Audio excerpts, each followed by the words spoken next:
OP Tiwari sir, Saudi ने जो संकेत दिए हैं वो तो यही है कि अगर ईरान नहीं रुकता है तो हम इस जंग में पूरी तरह से शामिल होने जा रहे हैं।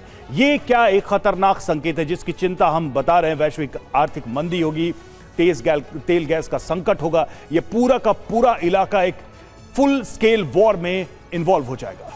रवि, इसकी चांसेस ज़्यादा है, इसकी प्रॉबिलिटी से मैं नकार नहीं सकता, लेकिन जिस तरीके से सऊदी अरेबिया के जो स्टेटमेंट दे रहे थे, उनके चेहरे पर फेशियल लुक्स देखो कि ऐसा प्रतीत हो रहा था कि अमेरिका के दबाव में दे रही है। अब इसका प्रभाव सऊदी अरेबिया के नॉर्मल जनरेशन पर, नॉर्मल सिटीजन पर क्या पड़ेगा, ये देखने की बात है।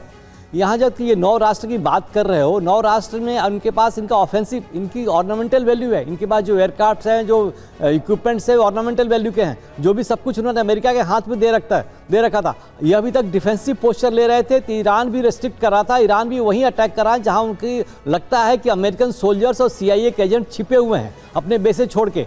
लेकिन अगर ये लोग सामने आएंगे तो इन देशों की तबाही के बचाने के लिए इजराइल और अमेरिका नहीं आएगा। इन देशों को समझना अत्यंत आवश्यक है। ये छोटे छोटे देश है, बहरीन और कतार को बर्बाद होने में ज़्यादा समय नहीं लग सकता।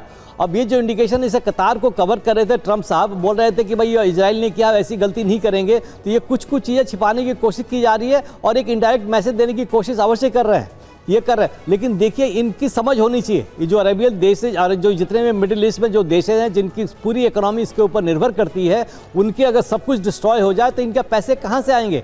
अब इनकी जैसे टूरिज्म, तो सोई साहब बताया, टूरिज्म करीब करीब खत्म हो ही चुका है, इनका फॉरेन इन्वेस्टमेंट जो आ रहा था वो भी खत्म हो चुका है। तो इनको ये समझना पड़ेगा कि अमेरिका के हाथ में ये पपलू कब तक बने रहेंगे, और अमेरिका अपने वहाँ से जब तक निकलता नहीं है तो इस देश में शांति नहीं होगी, नहीं पैदा होगी।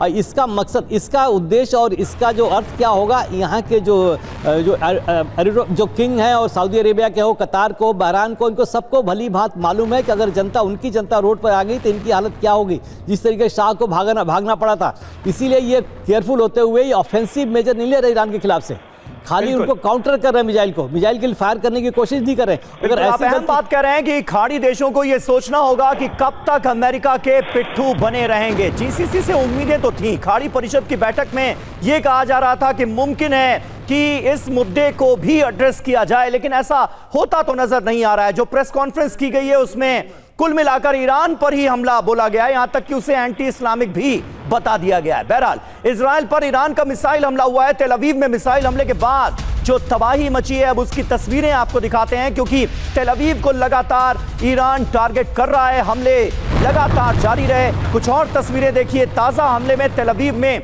बड़ा नुकसान हुआ है, यह जानकारी सामने आ रही है। जगह जगह से, तेल अवीव के अलग अलग इलाकों से ऐसी तस्वीरें सामने आ रही हैं। यह हमला कितना बड़ा था, आप देखिए जरा। इन तस्वीरों को देखकर अंदाजा आप लगा सकते हैं कि नुकसान कितना ज्यादा हुआ होगा। और इजराइल पर ईरान का मिसाइल अटैक, तेल अवीव में मिसाइल हमले के बाद, तपाही हमले के बाद पूरे इलाके में लग गया।